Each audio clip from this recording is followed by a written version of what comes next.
Good morning. Yesterday, you might have seen a video of this reporter getting into a back and forth Monday with White House aide Stephen Miller, a strong voice against migrants and immigration as a whole.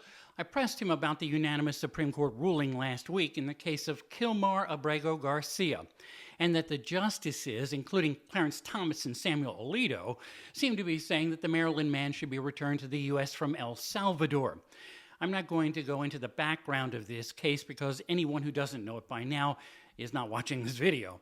Miller was dismissive, of course, insisting the court's use of the word facilitate was not a directive to bring Abrego Garcia back. I bring that up for a reason.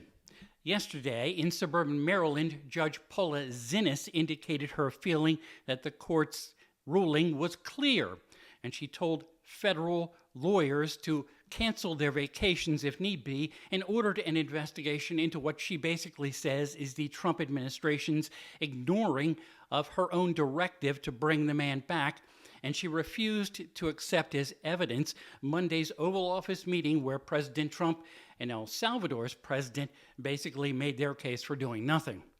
Judge Zinnes is a few steps away from holding someone in the administration, perhaps, or the administration as a whole, in contempt. But when someone asked about that yesterday at the White House press briefing, Press Secretary Caroline Leavitt waved it off.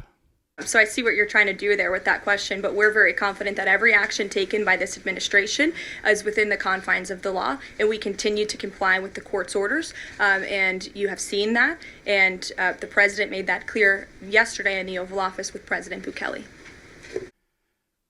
You can decide if that is compliance. Maryland Senator Chris Van Hollen, by the way, is going to El Salvador today. He won't receive a warm welcome for trying to see firsthand this infamous prison, but it's likely he'll be on his own in demanding to see Abrego Garcia.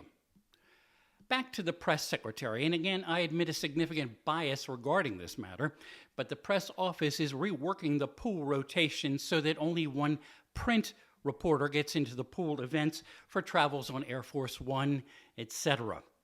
This is part of the effort to keep the Associated Press out of being part of the pool. It seems now any print reporter can get in line and maybe be chosen. That will be up to the discretion of the press office. It's a new way to also allow friendly media organizations, I don't call them news, so they can ask friendly and even fawning questions of Mr. Trump. We've already seen some of that. And it behooves me to make sure that any video clip inserted into this podcast comes either from a statement or following a serious question. The effort to stifle serious questions and play favorites with the media pool goes on. With ear on the White House, I'm Bob Costantini.